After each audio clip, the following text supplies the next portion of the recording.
Hey guys, it's Sam, and today I want to tell you about iOS 7.1 Beta 1, which Apple released to all developers earlier today.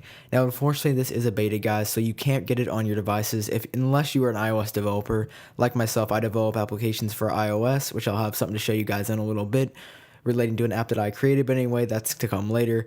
But anyway, you can't get this unless you're an iOS developer, so I apologize for that. But of course, I'll be letting you guys know with a video on my channel whenever this becomes available to the public later this month, or maybe even next month sometime, not sure yet. Now, the biggest change about this update is it is radically faster than any iOS before it, specifically iOS 7.0.4 lower. Now, this feels incredibly fast. Going from 7.0.4 to 7.1 beta 1, it feels like iOS 8, like they fixed almost all the slowness and lag, at least on my iPod Touch 5th generation. I can't even explain it. It just feels so much faster than before. It just feels like a new iOS, so that's awesome. I'm glad Apple's finally paying attention to these changes. And for you guys with the iPhone 4 out there, this is going to be a great update for you guys. Now, looking at some of the other and smaller changes, we've got a new Yahoo logo that they changed, but it wasn't present in iOS yet. We've got that new logo present in the Weather and Stocks app. We've got a lot new features in the accessibility options under the Settings app.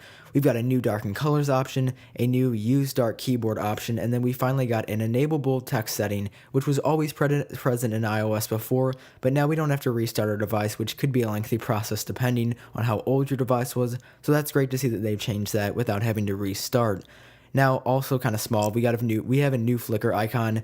Kind of reminds me of the new Twitter icon. It's just got the logo with a completely white background. I have a feeling that's Apple trying to influence some of their flat design. And then otherwise in settings, we've got a new upload burst photos mode in the photo stream settings.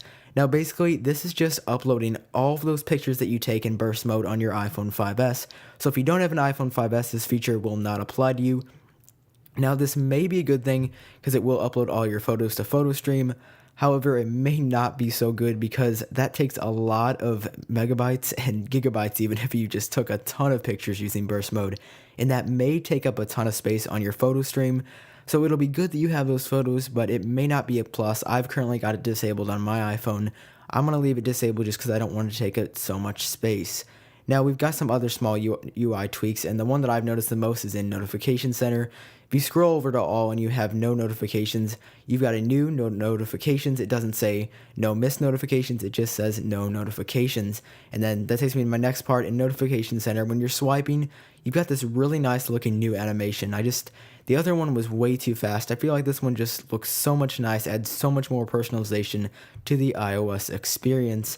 Also in Notification Center, the transparent text that says no notifications or no missed notifications, depending on what page you're on, is a little bit more transparent than before. It's kind of hard to tell, but I feel there is a subtle difference.